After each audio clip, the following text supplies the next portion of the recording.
Olá pessoal, tudo bem? Seja muito bem-vindo e muito bem-vinda à aula 2 do Diagnóstica Flix, onde nessa série de aulas eu estou aqui para te mostrar que é possível você ter confiança para atuar com laudos técnicos e a patologia das construções, que é um ramo de oportunidades gigantesco que a gente tem na nossa profissão.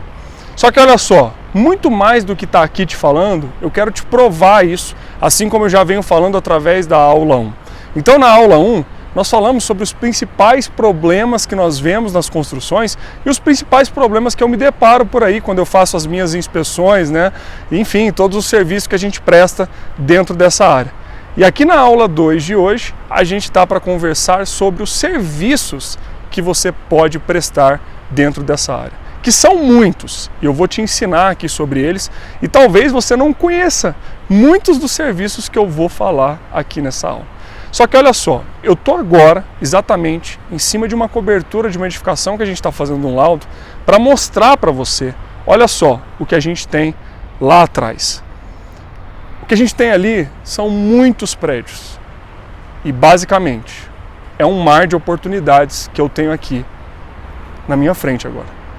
É um mar de clientes, são vários condomínios, várias casas, enfim, moradores, condomínios, residências, edifícios comerciais e por aí vai, que carecem de profissionais que façam laudos técnicos e prestem serviços nessa área.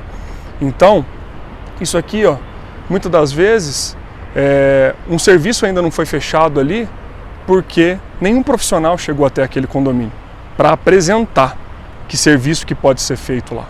Então, a minha ideia é mostrar através dessa aula que você entenda os serviços que você pode prestar justamente para que você possa chegar nesses clientes e vender esses serviços para eles.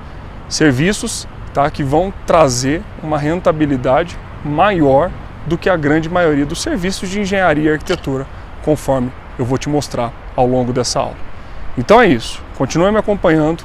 Assiste essa aula completa, porque eu vou te falar sobre todos esses serviços e eu vou te provar, tá, que você também pode atuar na área da patologia das construções e da engenharia diagnóstica. Vamos lá comigo. Bom, e antes da gente falar exatamente do conteúdo da aula de hoje, eu queria muito agradecer a cada um de vocês que mandou mensagem na aula 1. É muito bom saber que muitas pessoas realmente estão aqui, tá querendo encontrar, entender melhor o caminho da engenharia diagnóstica e da patologia das construções. Muito obrigado a cada uma das suas mensagens e continue enviando mais, que eu vou te responder aí ao longo dessa semana, tá bom, gente?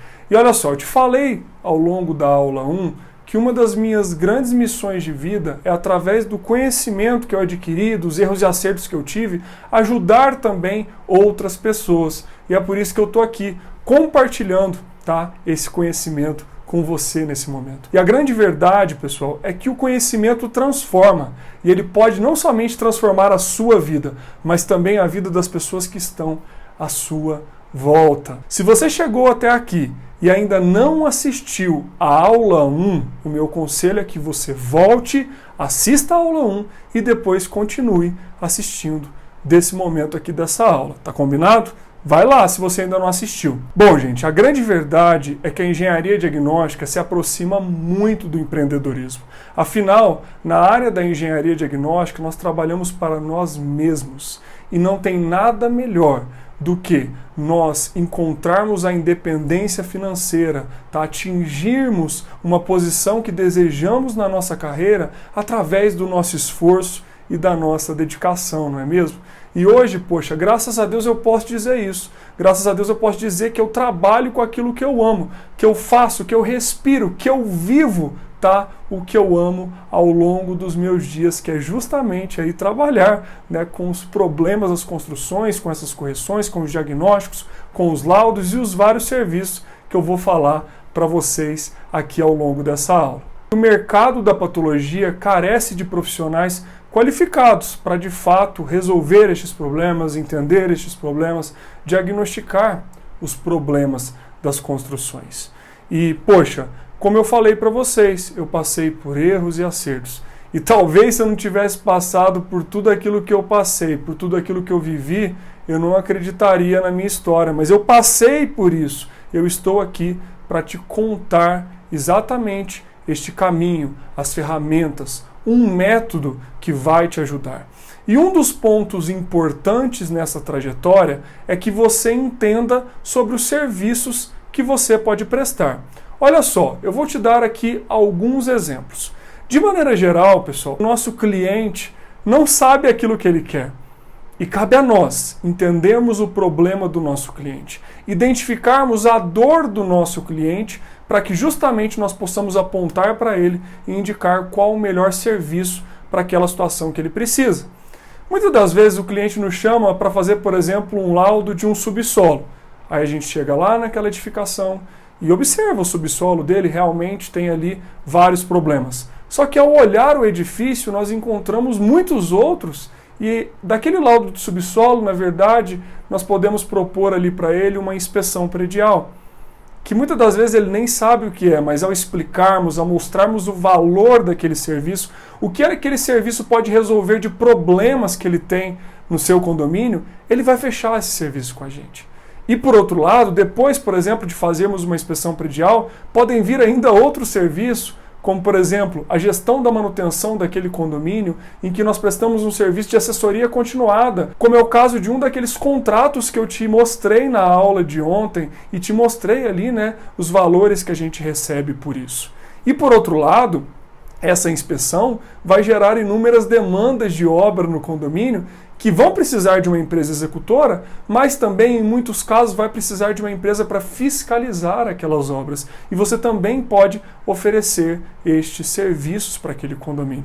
Então, olha só, nesses poucos segundos, a quantidade de serviços que eu te falei. E tem vários outros. E talvez você me fale assim, poxa, Matheus, mas eu moro numa cidade pequena. Também tem serviços para eu prestar aqui?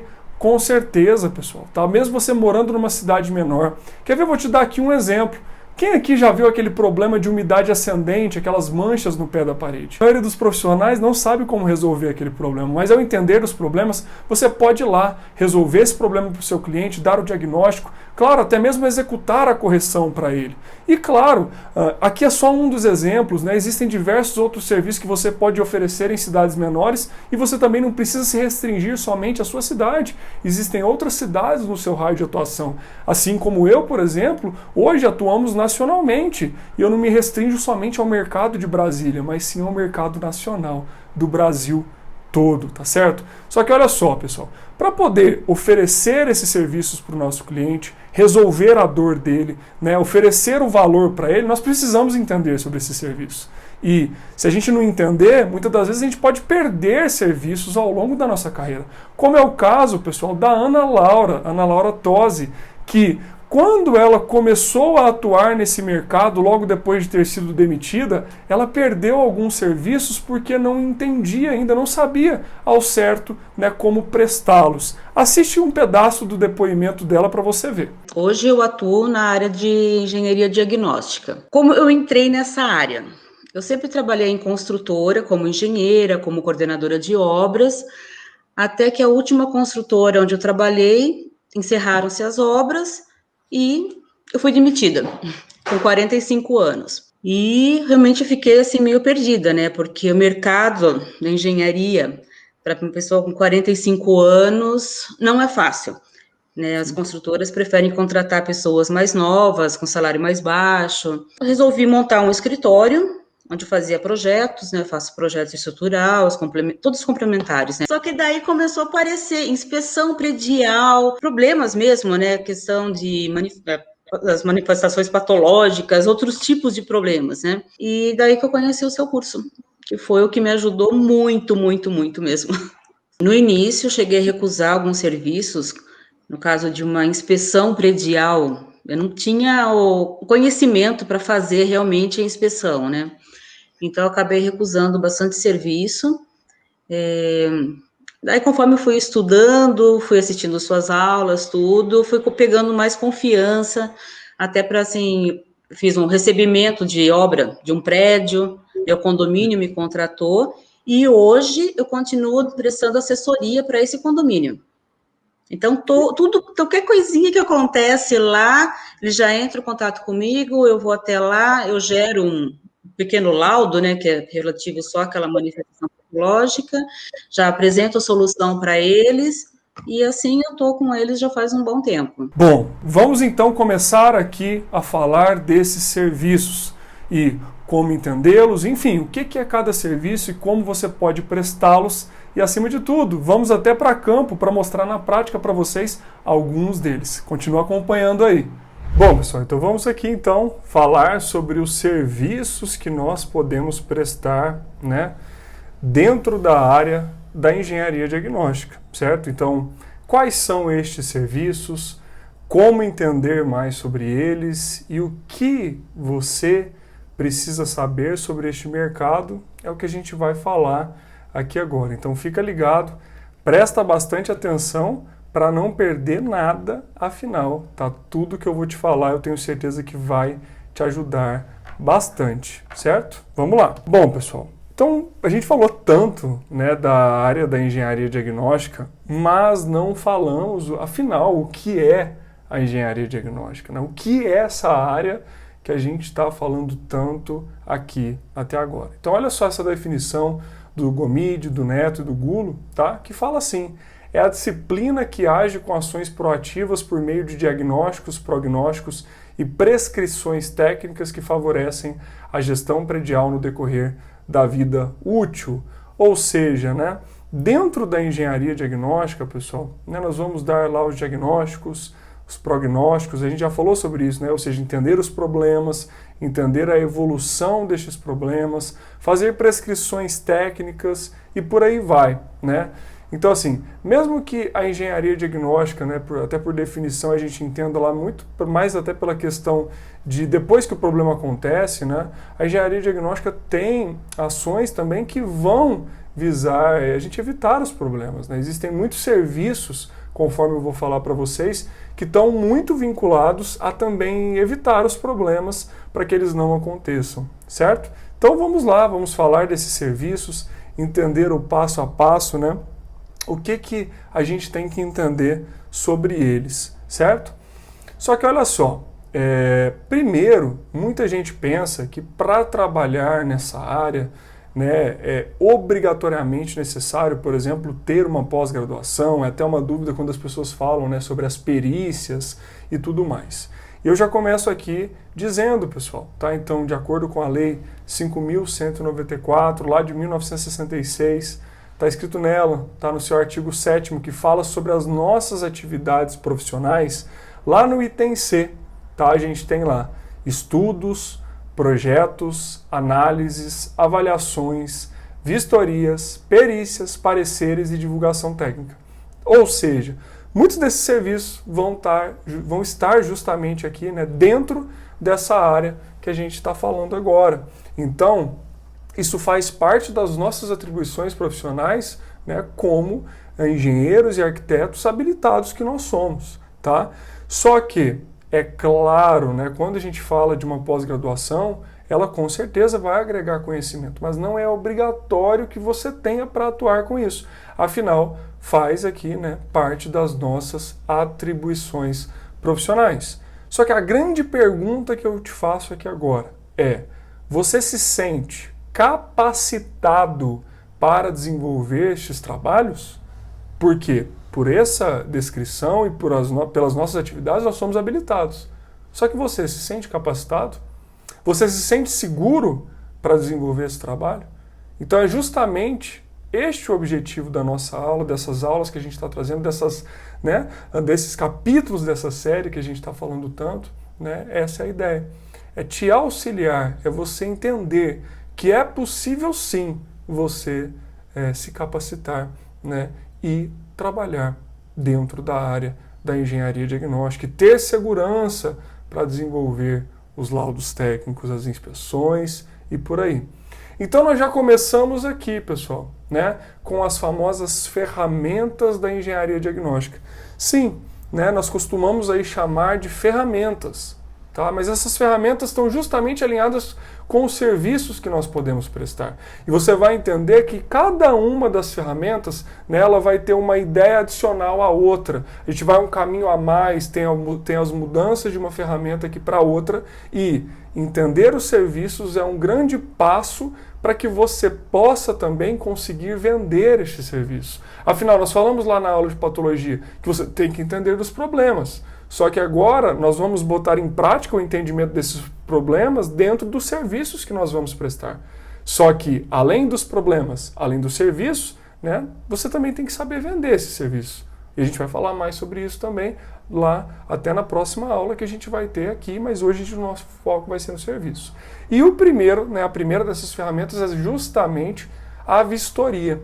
O que são as vistorias? Então você já está vendo ali de cara, uma vistoria não investiga a causa dos problemas. Só que por outro lado, pessoal, né, nós vamos sim fazer a constatação através de exames, através de análise até criteriosa. Só que nós não vamos buscar entender a causa dos problemas. Mas também uma coisa que muita gente acaba confundindo, tá, gente? Uma vistoria não é simplesmente um relatório fotográfico. Então existem muitos casos de vistorias que nós nos deparamos com situações que o profissional vai lá e tira apenas fotos. Não, não é isso, tá, pessoal? Então, ela é sim uma constatação técnica de um fato, condição ou direito relativo a uma edificação mediante verificação in loco. Mas não é somente um relatório fotográfico. E eu vou dar aqui um dos exemplos de vistorias que você pode prestar, embora existam outras. E qual é este maior exemplo? Bom, é a vistoria cautelar, também chamada de vistoria de vizinhança. E o que a gente faz em uma vistoria cautelar, uma vistoria de vizinhança? Bom, gente, então imagina que vai ter uma construção ali de uma obra, tá? E essa obra ela tem construções vizinhas a ela. E é interessante que aquela obra contrate uma vistoria cautelar, também chamada de vistoria de vizinhança, para as edificações vizinhas a ela. Justamente porque se ela causar qualquer problema, a gente vai ter os registros de problemas que já existiam lá e a gente vai ter a certeza de que o problema foi após a obra. Justamente depois que a obra começou, ela causou um problema numa edificação vizinha. Ou então o contrário, talvez aquela edificação vizinha já tinha algum problema e depois não foi causado pela obra e até o morador tentou imputar aquilo, né, na construtora e de fato não foi a obra, mas já existia. Então a gente já tem um registro disso. Ah, Matheus, e o morador vizinho, a edificação vizinha, a construção, ele também pode contratar uma vistoria cautelar para ele? Pode, com certeza, nós prestamos esse tipo de serviço. Então, muitas das vezes, mesmo a construtora, né, pagando ali a vistoria cautelar para as construções vizinhas, um dos edifícios, ou mais de um, vai lá e contrata ele mesmo, só o dele, também para que uma empresa vá lá e faça essa vistoria cautelar. Isso é uma garantia, tá, pessoal? Isso é uma garantia que ele tem justamente de ter todos os registros dos problemas que ele tem ali, tá? E se aparecer problemas novos, tá, a construtora vai ter que arcar com aquilo. Afinal, foi responsabilidade dela, né? Então, este é um serviço de muita importância, né, e que nós prestamos bastante. Tem muito mercado, né, para esse serviço de vistoria cautelar. Também existem lá as famosas vistorias de recebimento de imóveis, em que um morador, por exemplo, compra um apartamento, tá? Ou então, né, compra lá um imóvel, enfim, e você pode fazer o recebimento, ou seja, você vai lá, você vai fazer verificações e ver se está tudo de acordo, se está tudo ok, justamente para que, né, você possa identificar os pontos que não estão ok. Claro, e ele pode, inclusive, recorrer a estes pontos, né? Então é bem interessante o serviço de vistoria, que é um dos serviços que nós podemos prestar. Bom, além da vistoria, temos a famosa inspeção. E justamente esse vai ser um dos assuntos que a gente vai se aprofundar mais nessa aula de hoje. Sim, tá? Eu escolhi 2 serviços para que a gente possa falar um pouquinho a mais sobre eles. Um deles vai ser a inspeção predial e o outro também vai ser a gestão da manutenção, que é um serviço que a gente fala bastante sempre e são 2 serviços que estão muito em alta no nosso mercado. E o que é um serviço de inspeção? Então tá aí, ó, processo de avaliação das condições técnicas de uso, operação, manutenção e funcionalidade da edificação e seus sistemas e subsistemas construtivos de forma sistêmica e predominantemente sensorial. Pessoal, Eu gosto muito de trazer essa definição agora na ideia da seguinte situação. A inspeção ela é um check-up. Ela é um check-up onde nós vamos verificar os sistemas da edificação e vamos ver como eles estão, em termos, né, de condições técnicas, de uso, operação, manutenção e funcionalidade. Inclusive, essa é a definição da NBR 16747, que daqui a pouco a gente vai falar mais sobre ela. Então, o serviço de inspeção predial, nós vamos fazer essa avaliação, nós vamos fazer, inclusive, tá, a avaliação quanto à priorização daqueles problemas, né? Ou seja, qual o risco que aquele problema ele oferece à edificação? Eu preciso priorizar ele primeiro, eu tenho outros que são mais prioridades do que ele, tá? A gente vai entender aquele problema e fazer uma análise dele. Né? De acordo, inclusive, com a 16747, a nossa inspeção ela pode ser sensorial. Né? Ou seja, não é necessário que a gente faça ensaios, inclusive essa é uma dúvida que muita gente tem. Mateus, eu tenho que comprar equipamentos para atuar nessa área. Pessoal, calma, você não precisa iniciar nessa área de cara comprando equipamentos, não. Eu, por exemplo, comecei eu e meu computador. Claro, ao longo do tempo, né, os equipamentos, os ensaios, eles vão te ajudar bastante? Vão. Mas você vai comprando de acordo com que as demandas vão aparecendo. Esses dois serviços que eu falei até agora, nós não precisamos de equipamentos. Tá? A própria norma fala sobre isso. A 16747 ela é muito clara. Tá? Então, até você que está começando, né, os serviços de inspeção, os serviços de vistorias, eles são excelentes serviços para quem está começando, porque a norma fala que a inspeção ela é sensorial. Né? Claro que a gente vai acabar entrando muito no mérito, né, da visão, do tato, até mesmo da audição. É claro que os outros sentidos ali a gente não vai usar numa inspeção às vezes, né? Mas o paladar, por exemplo, né? Enfim. Mas a norma fala que nós não precisamos dos ensaios. Então fica aí a dica para você. Você vai comprar, é normal que nós compremos equipamentos, né? Mas eu mesmo fui comprando ao longo do tempo, de acordo com os serviços, de acordo com as entradas que a gente tem, né, de vendas desse serviço, e assim, né, com as demandas a gente vai seguindo. Seguindo, nós temos também as auditorias. Tá? Então, o que é uma auditoria, pessoal? Tá aí. É o atestamento técnico ou não de conformidade de um fato, condição ou direito relativo a uma edificação. Então, em uma auditoria, nós vamos fazer comparação com norma técnica, com livros, com manuais, padrões técnicos e por aí vai. Ou seja, você pode auditar uma obra fazendo comparação ali do que está sendo projetado com o que foi executado ou com o que vai ser executado, enfim, essa é a ideia. Até mesmo, pessoal, um dos serviços que eu vou falar aqui, que é a gestão da manutenção, na sequência, né, eu vou falar mais sobre ele, uma das coisas que a gente mais faz em termos de gestão da manutenção, tá, é auditoria dentro desse processo. Por quê? Nós estamos ali justamente para auxiliar um condomínio na gestão da manutenção dele. E constantemente estamos comparando o que está sendo feito com normas, com prescrições, com livros e assim por diante. Então passa, né, pela ideia dessa ferramenta que é uma auditoria, que também estão aí no serviço que nós podemos prestar, certo? Bom, um outro serviço também são as perícias, né? Então as perícias estão no nosso mercado, tanto as perícias judiciais quanto perícias extrajudiciais. Então tá aí, qual que é a diferença de uma perícia? Então na perícia nós vamos entender de fato, tá, a causa, a origem e o mecanismo daquele problema. Ou seja, nós precisamos entender o que causou aquele problema, por que aquele problema está acontecendo e explicar a fundo a sua causa, origem e mecanismo. Por isso que dentro de um processo judicial, né, as perícias elas têm uma grande importância.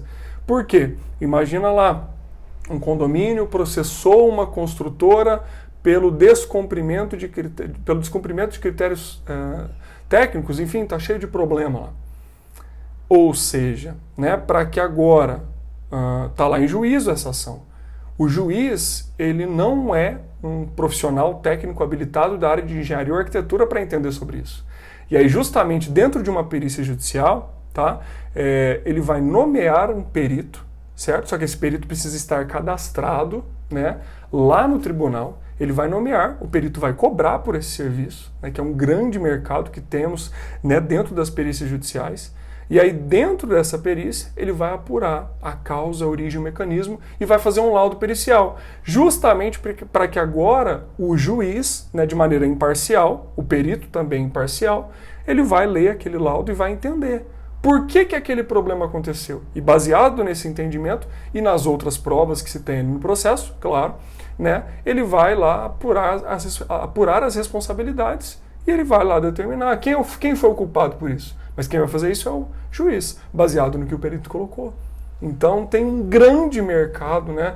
Tanto para ser perito, quanto assistente técnico, né? O assistente técnico ele vai auxiliar uma das partes ali, né? Dentro da perícia, até no acompanhamento dessa perícia, enquanto o perito estiver ali fazendo, né, as inspeções e tudo mais. Então fica aí a dica que as perícias também, né, fazem parte das ferramentas da engenharia diagnóstica.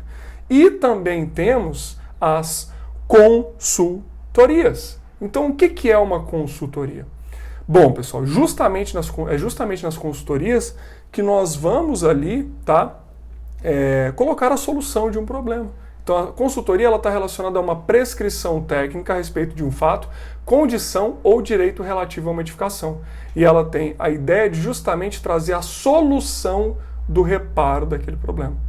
Então, por exemplo, a gente vai lá, faz os levantamentos, entende o problema, levanta tudo aquilo e prescreve uma solução. Um exemplo, você pode fazer um projeto de reforço estrutural. Este projeto é uma consultoria, ele está dentro da ferramenta de consultoria.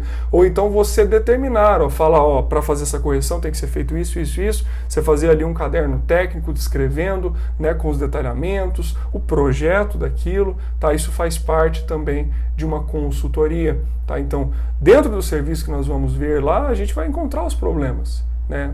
E aí, a depender do escopo, vai fazer parte também a resolução desses problemas, tá? E essa é a ferramenta justamente de consultoria, tá? Então, pessoal, olha só, esse quadro aqui ele é sensacional e ele ajuda a entender bastante na prática agora qual que é a diferença de cada uma dessas ferramentas. Então fica muito claro aqui, ó. Então na vistoria nós vamos fazer a constatação do problema.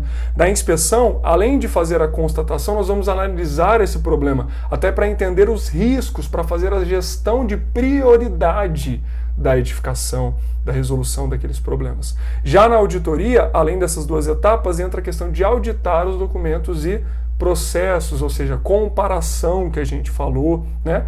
A perícia, ela passa da ideia também de entender, de constatar o problema, de analisar o problema, de auditar documentos muitas das vezes, mas principalmente de entender o diagnóstico e o prognóstico. Porque eu vou buscar entender a causa, a origem, o mecanismo daquele problema, explicar aquele problema, tá? Para que sejam, né, apuradas as responsabilidades posteriormente. Então isso faz parte da perícia. E a consultoria, a gente acrescenta aí justamente a ideia de prescrição de terapia. Só que justamente para poder fazer essa prescrição, nós precisamos fazer toda essa análise antes, entender os processos, auditar documentos muitas das vezes e assim por diante, né? Essa é a ideia, então, das ferramentas da engenharia diagnóstica. E aí dentro desse mercado, pessoal, claro, existem serviços que nós vamos unir algumas dessas ideias, em outros vem, né, uma ferramenta só, em outros a gente pode usar mais de uma dessas ferramentas, tá, dentro disso. Por isso que eu falo, a grande verdade é que o nosso cliente, quando ele nos chama, muitas das vezes ele mesmo não sabe o que ele quer, porque ele acha às vezes que ele tem ali um problema X, só que nós vamos lá, nós vamos entender aquele contexto, entender o problema dele e oferecer a solução para ele, que pode passar por uma ou mais ferramentas dessas aqui que a gente está vendo. Porque a ideia é resolver o problema dele. Mas como que eu resolvo? Quais são as ferramentas que vão me ajudar a resolver aquele problema dele? E aí por isso que eu preciso entender dessas ferramentas, certo? E olha só, vamos ver na prática isso agora. Vamos comigo agora para uma obra que a gente fez lá, né?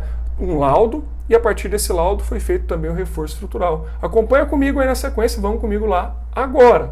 Bom, pessoal, aqui a gente fez um serviço bem interessante, tá? Então, a gente está aqui numa casa que tinha diversos problemas, vou contar um pouquinho da história dela para vocês. O cliente nos chamou justamente porque a casa foi paralisada, a obra, a empresa que estava aqui executando abandonou a obra, e quando o cliente foi se deparar com tudo que ele tinha de problema, tá, ele resolveu chamar a gente para fazer um laudo. Ele chamou uma empresa para retomar a obra, a empresa informou para ele que existiam diversos problemas na obra, que precisaria ser feito um laudo, né?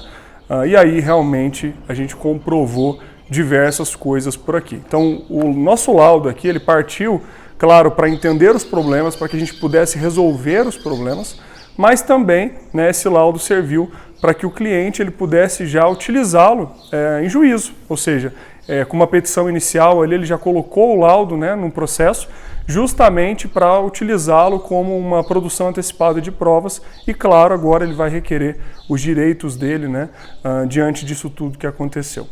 Só que olha só, esse caso aqui, além de problemas, né, mais tranquilos que a gente acabou encontrando, ele teve realmente algo mais significativo, que ele teve que passar, essa residência ela teve que passar por um reforço estrutural.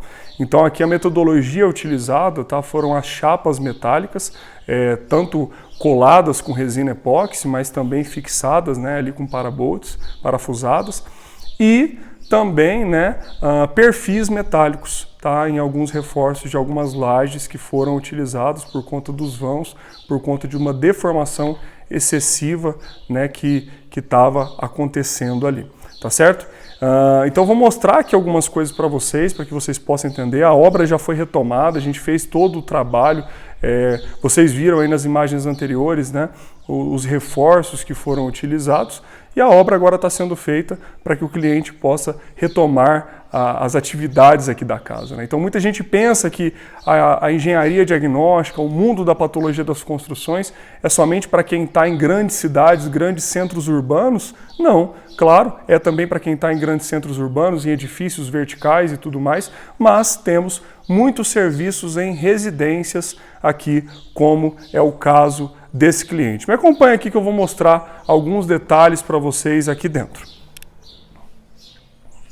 Então, pessoal, nesse quarto aqui, por exemplo, ó, como vocês podem ver, já está aqui o forro colocado, né? Mas aqui em cima a gente tem algumas vigas metálicas que foram utilizadas no reforço estrutural que eu mencionei para vocês. Então, vocês estão vendo as imagens delas aí agora, né? E o cliente já está na finalização da obra dele, né? Já está aí nos acabamentos.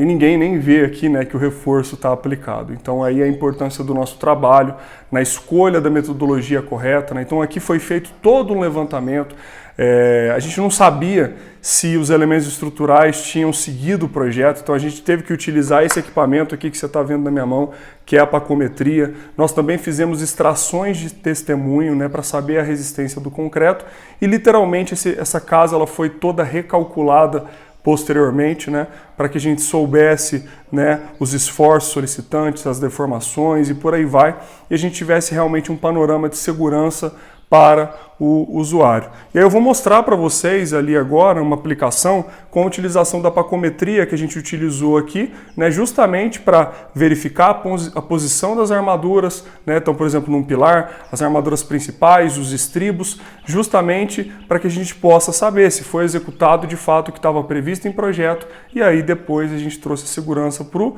usuário, claro, e teve que ser feito o reforço. Vamos lá agora ver a pacometria, então, para vocês verem como que funciona esse equipamento aqui. Bom, pessoal, então aqui eu tenho um equipamento, né, a marca desse equipamento é Milwaukee, tá, um pacômetro, o modelo dele é M12, e nesse caso aqui dessa residência, né, a gente iniciou os estudos primeiro entendendo todos os elementos estruturais, medindo as dimensões deles, né, para ver se estava realmente seguindo o que estava no projeto. E aí depois a gente fez todo o levantamento das armaduras, né, para ver se, por exemplo, esse pilar aqui, ele tinha a quantidade de armaduras colocada em projeto, e aí só depois, né, foi feito todo o estudo para se realmente, né, ter a noção de que problemas estruturais a gente tinha, e aí depois foi definido realmente a necessidade do reforço estrutural. Mas para vocês verem essa aplicação aqui que é bem interessante, ó, então com o pacômetro a gente consegue de maneira não destrutiva saber justamente a posição das armaduras que a gente tem aqui no pilar. Então olha só, quando eu coloco aqui, ó, tá vendo? Ele apita, tá? E ele já me indica aqui que eu tenho uma barra. Conforme a gente vai passando para o lado, ó, aqui eu já tenho uma outra barra. Aí eu vou passando para o lado, aqui já temos uma outra barra, certo? E mais um pouquinho aqui já temos uma outra barra. Ou seja, nesse pilar aqui a gente tem 1, 2, 3, 4 barras desse lado, mais 4 barras do outro lado, né? Então no caso temos 8 barras. E aí, claro, a gente vai cruzar isso com o projeto, pegando também, né, a distância dos estribos. Olha aqui os estribos também, então um aqui, outro aqui, a gente sobe um pouquinho, já tem outro aqui, a gente sobe um pouquinho, já tem outro aqui. Então, de maneira muito facilitada, a gente consegue determinar isso. É claro, existem pacômetros e pacômetros no mercado, né? Esse pacômetro, por exemplo, ele indica para a gente a posição, com isso a gente consegue já saber a distância, né? E além disso, ele não indica a bitola da armadura. Então, quando a gente quer saber a bitola, a gente vai lá, faz uma pequena quebrazinha e com o auxílio de um paquímetro nós medimos o diâmetro da armadura. E aí com isso a gente fez todo o levantamento aqui dessa residência, o que subsidiou todo esse trabalho, né, tanto na esfera judicial que foi feito, né, quanto também para se corrigir todos os problemas que aconteceram aqui. Então fica aí um exemplo, né, de um trabalho que a gente realizou e os diversos outros conforme você ainda pode acompanhar de outros exemplos que a gente vai discutir agora na continuação da aula. Vamos lá. Muito legal, né? Então, esse serviço aí, ele foi prestado e a ideia dele, né, como você viu, a gente além de entender os problemas, isso subsidiou, tá, com que o nosso cliente, justamente ele tivesse ali já um laudo para que ele entrasse já, né, no processo com ele, na petição inicial do processo já com esse laudo, só que nós também levamos a solução para ele. Né? Afinal, do que adiantaria eu só falar dos problemas? Ele precisava ali também de um serviço de consultoria junto, ou seja, nós explicamos para ele e esse serviço foi vendido. E esse serviço aí, pessoal, foi numa casa, conforme você viu. Né? E muita gente fala, poxa, Matheus, a engenharia diagnóstica é somente para quem mora em cidades grandes, você fala muito de condomínio. Não, pessoal, esse é um dos serviços, por exemplo, que você pode prestar se você morar numa cidade menor. Eu falei sobre isso também, né, na primeira aula da nossa série, certo? Inclusive, se você não assistiu, volta lá e assiste essa aula também. Se você não assistiu, você está perdendo. Tá? E olha só, continuando ainda, vamos lá agora ver outro serviço que a gente já prestou também, além de vários outros que a gente presta, tá? E dessa vez você vai ver ali um laudo de inspeção de uma fachada, onde, né, nós entendemos os problemas de uma fachada. Acompanha aí comigo, vamos lá agora. Bom, pessoal, agora a gente está aqui na frente de uma fachada, que eu fiz a inspeção dela, justamente para falar sobre um grande problema que nós encontramos por aí, tá? Que são os desplacamentos, os descolamentos, as fissuras e por aí vai, ou seja, problemas nas fachadas. Mas afinal, por que temos tantos problemas nas fachadas?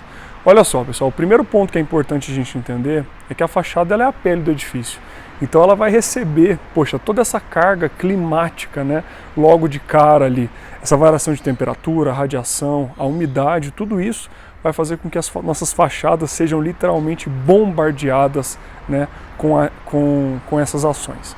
Só que olha só, além disso, a gente percebe hoje que a grande maioria dos problemas das fachadas, eles vêm de erros executivos e ausência de processos bem definidos também, tá? Além de ausência ou projetos inadequados. Justamente, isso vai acabar causando isso que vocês estão vendo aí, tá? Por exemplo, nessa fachada a gente fez um laudo e vocês estão percebendo que agora ela está com várias áreas ali demarcadas. Justamente por quê?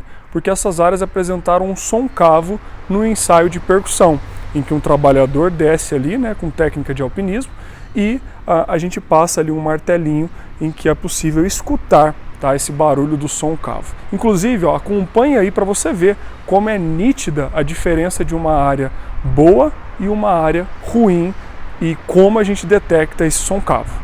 Fizemos o bate-fofo nessa fachada, né?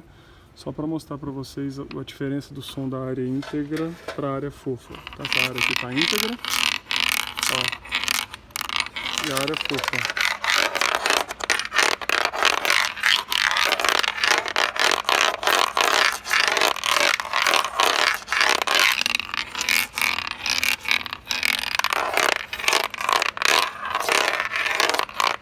Percebeu aí, né? Então fica muito clara a diferença. E qual que é o problema disso? Bom, essa área que você viu com esse som, que você ouviu com esse som oco, basicamente ali nós temos uma cerâmica que está descolada, ou seja, ela não está com a aderência boa, ou na verdade ela nunca teve uma aderência ali, né? E quando a cerâmica cai, nós dizemos que ela desplacou, ou seja, nós podemos chegar à conclusão que os descolamentos, eles evoluem para os desplacamentos, certo?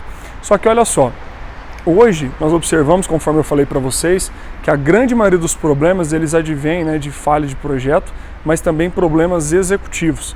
Então, por exemplo, eu diria, tá, até por uma percepção do que a gente observa nos laudos hoje, que um dos grandes problemas que trazem maiores descolamentos e desplacamentos é a falta de arrasto dos cordões, por exemplo. Eu vou colocar um vídeo para você agora em que você vai ver a diferença de quando a gente não faz o processo correto, tá, e quando a gente faz. E qual é o processo correto? Nós devemos colocar as placas, nesse caso pastilhas, levemente deslocadas da posição final que ela vai ficar, justamente para que a gente possa fazer o arrasto da peça e, consequentemente, a quebra dos cordões de argamassa colante que foram feitos com a desempenadeira dentada. Você vai perceber como o tardós da peça em que a gente fez o arrasto, ele fica muito mais preenchido e, consequentemente, nós vamos garantir a extensão de aderência e evitar esses problemas que são muito comuns por aí, tá certo? Acompanhe aí.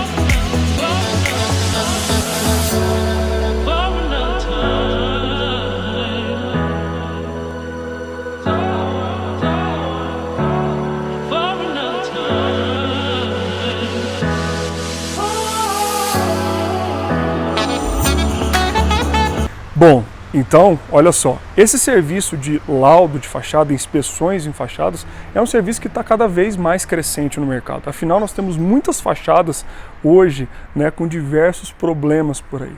E esse mercado carece sim de profissionais qualificados que sejam capazes de dar esses diagnósticos, né, e indicar as correções que devem ser feitas posteriormente, tá certo? E olha só, então agora vamos já falar de outro problema, que é a corrosão de armaduras, que é um problema muito comum da gente encontrar por aí também. Vamos lá. Muito bom, né? Então, como você viu, poxa, quantas fachadas não temos com problemas aí, né? E precisamos entender sobre este serviço também, que é um dos serviços que você pode prestar, tá certo? Então essa é a ideia. E aí, vamos lá. Vamos falar um pouquinho mais agora sobre dois serviços que eu estou trazendo para vocês, justamente para você entender, né, um pouco mais a fundo esse serviço e como que você pode prestá-los, qual que é o mercado que a gente tem desse serviço.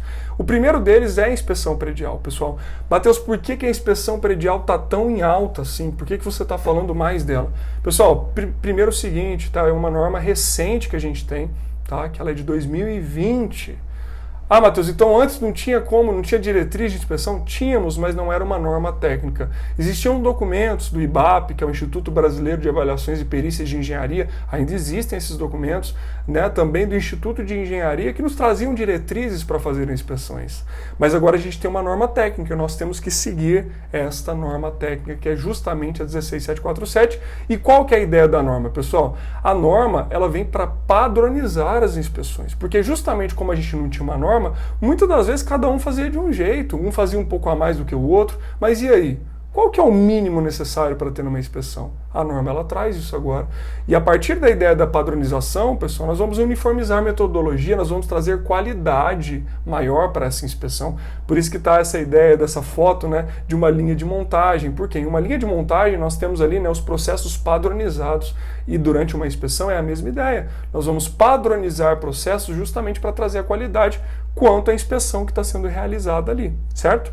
Bom, pessoal, e a própria norma fala, a norma ela se aplica às edificações de qualquer tipologia, públicas ou privadas, para avaliação global da edificação, fundamentalmente através de exames sensoriais, foi aquilo que eu comentei agora há pouco com vocês. Então nós estamos falando aqui de uma inspeção, né, um check-up, né, que também é um dos serviços que a gente pode prestar, tá? Bom, pessoal, muita gente fica com dúvida, Matheus, tem recomendação quanto à periodicidade? A norma ela fala sobre isso. Pessoal, justamente pela ideia de que cada edificação tem um tipo, tá? Tem ações diferentes, né? É complicado sim a gente ter um prazo, né, certinho para falar. Né, as inspeções têm que ser feitas de tanto e tanto tempo. Bom, mas o que a gente tem como referência disso, pessoal? Existe algum tempo de referência? Olha só, pessoal, primeiro, a norma ela não fala de tempos, mas ela também fala de que cada cidade deve estar atenta se a sua cidade tem legislação vigente aprovada quanto à inspeção predial. Sim, temos cidades no Brasil que têm. Claro, são poucas. A gente tem exemplos de cidades que têm iniciativas como essa. Rio de Janeiro, Salvador, né? Porto Alegre também tem lá a questão de inspeção de marquises, né? Teresina, Santos e por aí vai. Mas são poucas cidades. Brasília, por exemplo, que eu moro, não tem. Tá? Só que, mesmo assim, é um serviço que a gente vende bastante. Por quê? Através da inspeção, pessoal, a ideia da inspeção é justamente nós passarmos ali todos os problemas que o condomínio tem, né? O condomínio entender qual que é a criticidade daqueles problemas para que agora ele possa fazer a gestão daquilo. Qual que é o problema que ele tem que arrumar primeiro? O que ele pode arrumar mais à frente? O que ele tem que arrumar a curto, médio e longo prazo? Quais são as ações que ele vai ter que tomar? Por isso que a inspeção é um grande serviço que nós temos nesse mercado. E né, existe muita demanda para a inspeção predial. Certo? Bom, pessoal, mas o que nós temos também, né, essas cidades que têm legislação aprovada, elas falam lá em termos de periodicidade, né? Mas e aí, quando não tem? Qual que é a ideia? Bom, existe uma cartilha do CREA São Paulo bem interessante que ela fala, né, até a seguinte ideia. Então, edifícios de até 20 anos teriam que fazer inspeções a cada 5 anos, depois a partir de 21 até 30, a gente reduz isso aí para 3 anos, depois, né, acima de 31 até os 50 anos seria a cerca de periodicidade de 2 anos, e acima de 50 anos seria uma ideia de ter uma inspeção anual. Tá? Então, essa é uma boa recomendação. Mas se eu fosse te dar uma recomendação média, né? Poxa, pessoal, o mínimo que cada edificação teria que fazer seria fazer uma inspeção a cada 5 anos. Assim como nós, tá? Né, temos que ir ao médico, nós temos que fazer check-up, tá? As edificações também precisam de check-up, né, para entender os problemas. Afinal, a inspeção é um check-up. Nós, pessoas, precisamos de check-ups, a edificação também precisa, então fica a dica, por isso que é um grande serviço. Tá? E olha só, pessoal, né, então a norma, ela traz justamente quais são as etapas, o que, que a gente faz, quais são os itens que tem que ter em um laudo, ela fala sobre isso. E está aqui essas etapas, vou falar com vocês. Então, em uma inspeção, nós precisamos analisar a documentação e os dados da edificação. Nós precisamos analisar os documentos, projetos, tá?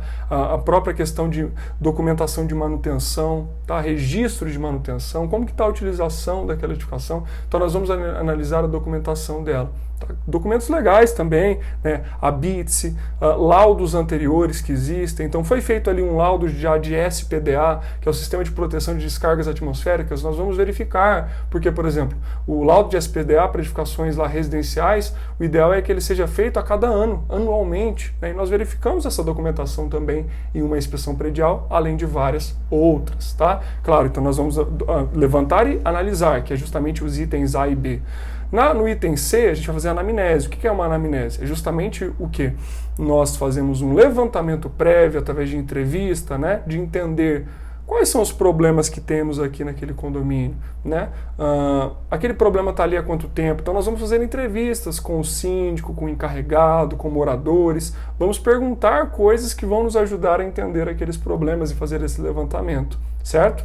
Bom, o item dele já é a vistoria, ou seja, nós vamos realmente olhar a edificação, nós vamos observar tudo, né, vamos levantar, vamos ali observar os problemas, listar esses problemas, né, então precisamos entender o que está acontecendo ali.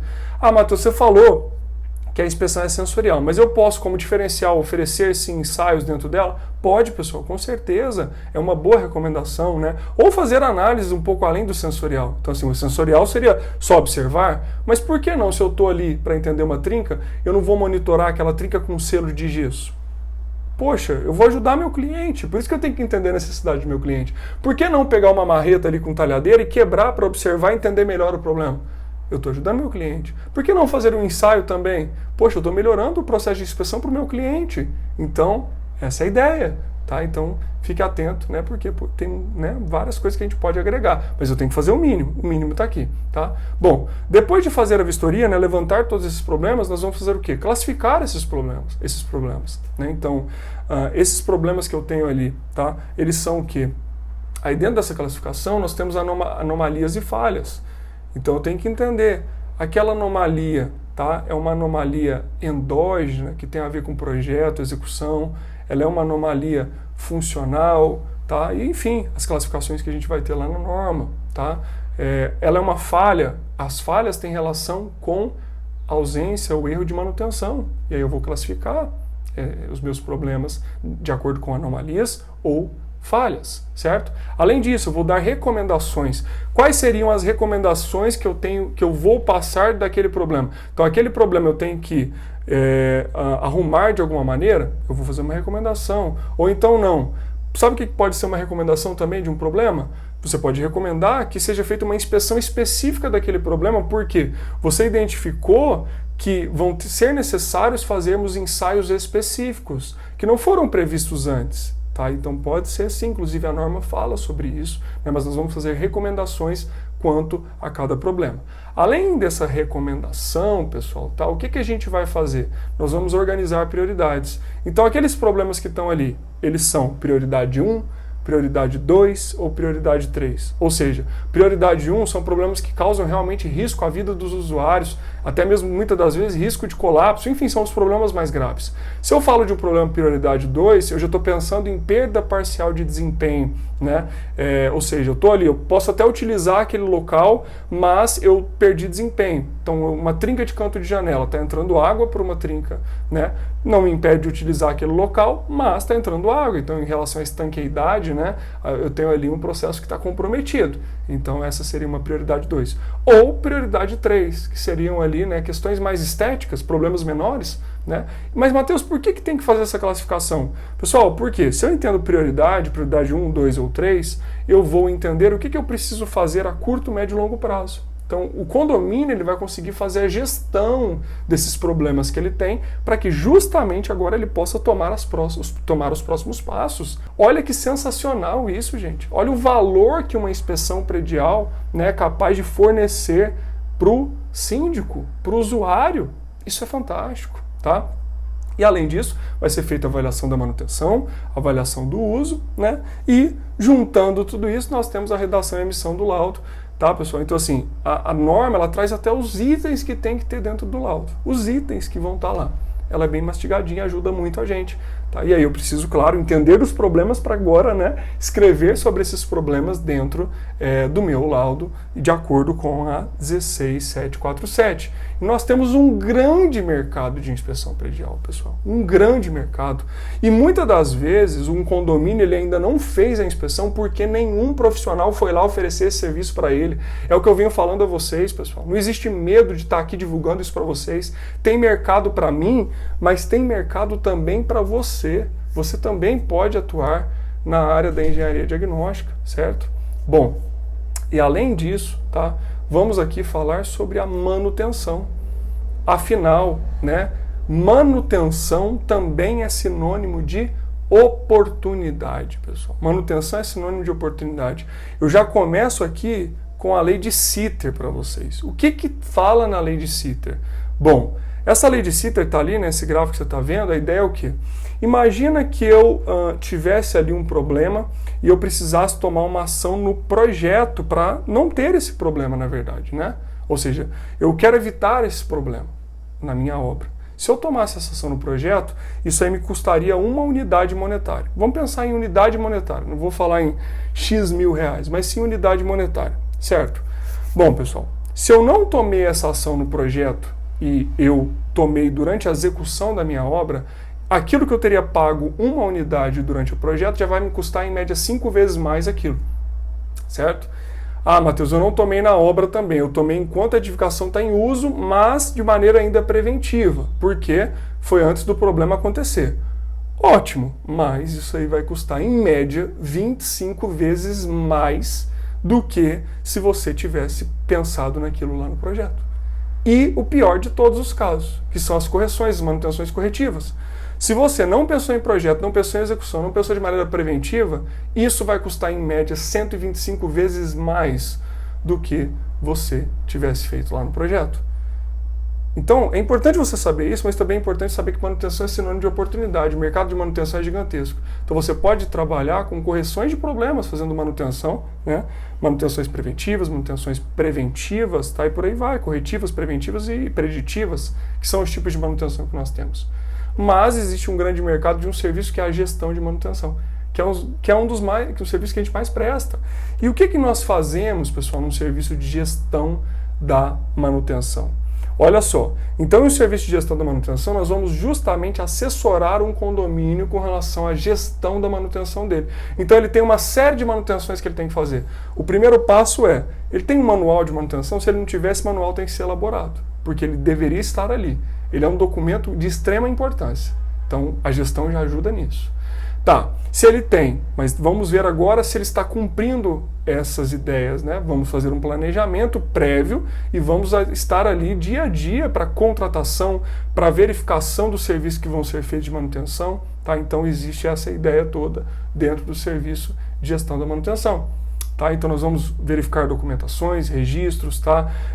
Prever inspeções, implementar inspeções que vão ser feitas no dia a dia da edificação. Afinal, as inspeções elas fazem parte justamente da ideia de manutenção preditiva, que a gente vai predizer os problemas, ou seja, se antever aos problemas através de inspeção e monitoramento. Olha que sensacional isso, né? Nós vamos fazer previsões orçamentárias, vamos supervisionar os serviços, vamos orçar, né, para fazer a contratação do serviço de manutenção do condomínio, tá? Vamos assessorar a contratação desse serviço e por aí vai. Além disso, vamos orientar os usuários. Então, além de fazer toda essa gestão da manutenção do condomínio, do fluxo de obras que vai existir no condomínio e por aí vai, nós também vamos orientar os usuários quanto às reformas, pessoal. Olha isso. E isso tem uma importância gigantesca. Por quê? Nós temos uma norma que é a 16280, que é a norma de reformas. Tá? E de acordo com a norma de reformas, qualquer reforma tem que ter o que a gente chama de um plano de reforma. Então, quando a gente faz a gestão da manutenção do condomínio, além de olhar a parte comum, nós vamos ajudar o condomínio e, consequentemente, os moradores com relação à gestão das reformas das unidades privativas, né, dos apartamentos, por exemplo. De que maneira? Bom, pessoal, então, se um morador quer fazer reforma, ele vai ter que cumprir aqueles requisitos. Ele vai ter que contratar um profissional técnico habilitado que vai fazer um plano de reforma e também, claro, implementar aquele plano durante a reforma e ter a RT ou RRT. Então, de acordo com a 16280, não é somente a RT ou RRT. A RT para engenheiros e a RRT para arquitetos. Nós temos também que ter o plano de reforma, que é um documento de acordo com a 16280. É um documento simples, pessoal, tranquilo, mas a grande verdade é que a maioria dos profissionais não faz isso e tem que fazer. E nós cobramos enquanto estamos ali durante a gestão da manutenção, para minimizar riscos do condomínio, pessoal. Por quê? Se o morador vai lá e contrata um pedreiro para fazer, ok, o pedreiro ele tem um trabalho importante dele, ele vai estar lá na obra, mas ele não é um responsável técnico. Afinal, ele pode chegar lá e quebrar um pilar. Ele coloca em risco toda a edificação. Então, ter um controle de documentação, ter um controle de reformas do condomínio ajuda muito o condomínio. E nós explicamos isso para o síndico e quando ele enxerga o valor disso, poxa, ele acha isso fantástico. E é aí que está a venda do serviço também. Nós mostrarmos para quem a gente está ali explicando aquele serviço, o valor do nosso serviço, para que ele entenda como que aquilo vai beneficiá-lo. Ou seja, qual é a dor que você resolve para o seu cliente. É aí que vira a chave da venda daquele serviço. Então, voltando ao assunto da reforma, e aí a ideia, é claro, nós não somos responsáveis técnicos ali como, né, gestores de manutenção do condomínio, mas nós vamos estar ali, né, verificando todo esse processo, vai ter o responsável técnico da obra, né, e aí depois, inclusive, a hora que ele acabar, ele vai entregar o termo de encerramento da reforma, nós vamos ver se de fato foi feito aquilo que ele preveu, né, claro, ele é o responsável técnico, ele assume os riscos, sendo o responsável técnico pela obra, e nós minimizamos muitos problemas, né, dentro do condomínio. Então, olha que legal, sensacional, né? Mateus, ok, você falou desse serviço, mas como que eu cobro por esse serviço? Esse assunto nós vamos falar na aula que vem. Eu vou te falar, vou te dar a ideia aqui de quanto você cobra, como nós mensuramos, como cobrar pelo serviço. Falaremos disso na aula que vem, em que tem um assunto ali, né, para você ser o protagonista da sua carreira. Você não pode perder essa aula. Olha só, pessoal, então aqui, dentro desse conteúdo todo, eu queria te falar justamente essa ideia. Os serviços que você pode prestar, e você viu que temos vários. Te mostrei aqui exemplo, te mostrei na prática. Então cabe a você agora, né, colocar em prática isso. Mas a pergunta que eu fiz lá atrás, você se sente capacitado para isso? Você se sente de fato capacitado? Você é habilitado, mas e capacitado? Então essa é a pergunta. Reflita sobre isso. Mas o que eu queria falar em termos de conteúdo é isso. Continuamos então. Bom, pessoal, depois de ter falado tudo isso nessa aula, na aula 1 também, antes de começar mesmo essa aula, eu já recebi vários pedidos, várias mensagens de pessoas me perguntando, né, como que pode aprofundar, como podem aprofundar ainda mais nessa área, entender mais sobre essa área. Gente, calma aí. Eu vou te mostrar tudo que eu sei. Inclusive, eu sou criticado por estar aqui trazendo essas informações para vocês. Muitos profissionais já me falaram se eu não tenho medo da concorrência ao explicar, ao mostrar este mercado que eu atuo. E a grande verdade, pessoal, é que não, tá? Sabe por quê? Porque esse mercado é muito vasto, tá? Tem área para que muitos profissionais possam atuar. Como eu falei para você, essa área carece de profissionais qualificados que de fato sejam capazes de entender os problemas, de resolver os problemas e diagnosticar os problemas das construções.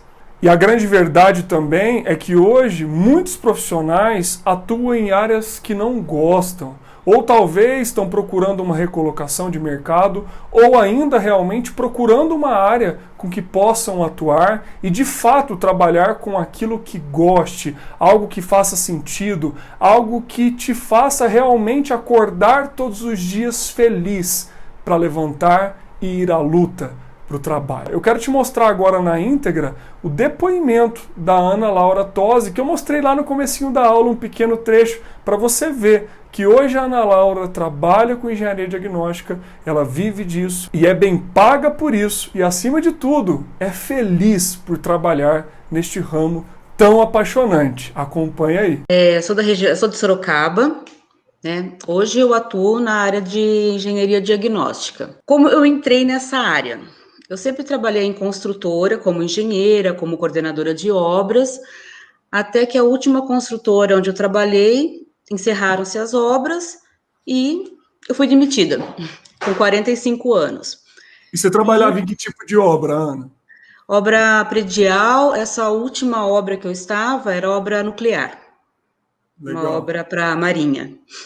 E realmente eu fiquei assim meio perdida, né? Porque o mercado da engenharia para uma pessoa com 45 anos não é fácil, né? As construtoras preferem contratar pessoas mais novas, com salário mais baixo. E daí eu resolvi montar um escritório onde eu fazia projetos, né? Eu faço projetos estruturais, todos complementares, né? De instalações. E apareceu para mim o primeiro serviço, que foi uma vistoria cautelar de vizinhança. Peguei o serviço, né, porque é um pouco mais tranquilo uma vistoria cautelar. Aí, em função disso... Mas na época você tinha o conhecimento para fazer? Você foi atrás, aprendeu e fez? Fui atrás um pouquinho, assim. Só que daí começou a aparecer inspeção predial, problemas mesmo, né, questão de as manifestações patológicas, outros tipos de problemas, né? Aí que eu corri atrás de curso. Eu fiz alguns cursos gratuitos, online, algumas coisas assim, e daí que eu conheci o seu curso, que foi o que me ajudou muito, muito, muito mesmo. Não sabia. Eu conhecia a vistoria cautelar de vizinhança, porque eu já tinha acompanhado algumas, mas como construtora. Sim, por isso que eu conhecia, mas o restante da área, aí que foi aparecendo algumas coisas para mim, é que eu corri atrás de informação. Sim, no início eu cheguei a recusar alguns serviços, no caso de uma inspeção predial, eu não tinha o conhecimento para fazer realmente a inspeção, né? Então eu acabei recusando bastante serviço. Daí, conforme eu fui estudando, fui assistindo suas aulas, tudo, fui pegando mais confiança, até para, assim, fiz um recebimento de obra de um prédio, o condomínio me contratou, e hoje eu continuo prestando assessoria para esse condomínio. Então, qualquer coisinha que acontece lá, ele já entra em contato comigo, eu vou até lá, eu gero um pequeno laudo, né, que é relativo só àquela manifestação patológica, já apresento a solução para eles, e assim eu estou com eles já faz um bom tempo. E assim, Ana, se você fosse listar hoje, quais são os principais serviços que você presta aí na sua região? Recebimento de obra, entrega de obra e inspeção predial. Legal, legal. E também, assim, eu sou chamada bastante... a pessoa está com, o que eles falam, né, com problema na casa, né, não menciona uma manifestação patológica, está com algum problema, está com umidade, está com recalque, então eles entram em contato comigo para eu ir até lá, verificar, montar um laudo e mostrar a solução para eles. Isso também está aparecendo bastante. E Ana, eu queria te fazer uma última pergunta. Hoje você pode dizer que você vive e vive bem da engenharia diagnóstica, que a engenharia diagnóstica hoje te proporciona um rendimento que você está satisfeita e está vivendo bem disso? Sim, bem acima do mercado como CLT. Exato, esse é o bem ponto. Acima, bem acima. É bem acima, é bem acima. Olha só, eu não quero que você desperdice todo o tempo que você já dedicou na tua formação para você chegar até aqui. Eu não quero que você desperdice todos os recursos que você já dedicou para chegar até aqui. Mas eu estou aqui para te mostrar que é possível sim, conforme eu falei, e você viu a Ana falando também, que você atue em uma área que vai te fazer feliz, uma área que vai te fazer a diferença, tá? Uma área que vai te proporcionar o bem-estar não só profissional, mas também da sua vida e a sua independência financeira. E eu tenho a solução, através de um treinamento completo, de um método que eu desenvolvi ao longo dos anos, pelos meus erros e acertos que eu cometi ao longo da minha carreira. E eu quero te mostrar tudo isso. Eu quero te mostrar toda a teoria e toda a prática da patologia das construções para que você entenda os problemas dos sistemas construtivos, para que você saiba como prospectar clientes, para que você saiba como vender os seus serviços, para que você saiba como cobrar pelos seus serviços. Enfim, te dar todas as ferramentas necessárias e um método para que você possa, de fato, atuar no ramo da engenharia diagnóstica. Eu vou te falar mais sobre isso um pouco mais à frente, tá certo? E olha só, nós já nos estendemos um pouco nessa aula. E eu quero te agradecer por estar até aqui comigo, tá? E te avisar que a próxima aula vem aí. Então aguarde que na próxima aula falaremos sobre como você pode se tornar o protagonista da sua carreira. Não se esqueça, ficou alguma dúvida? Me mande a sua mensagem. Essa aula te ajudou de alguma maneira? Me mande a sua mensagem. Eu vou gostar muito de ler a mensagem de cada um de vocês. Eu vou fazer de tudo para responder o máximo que eu conseguir, tá certo? Então é isso, pessoal. Te vejo na próxima aula dessa série, tá? Que eu tenho certeza que está agregando bastante na sua vida profissional. Até lá!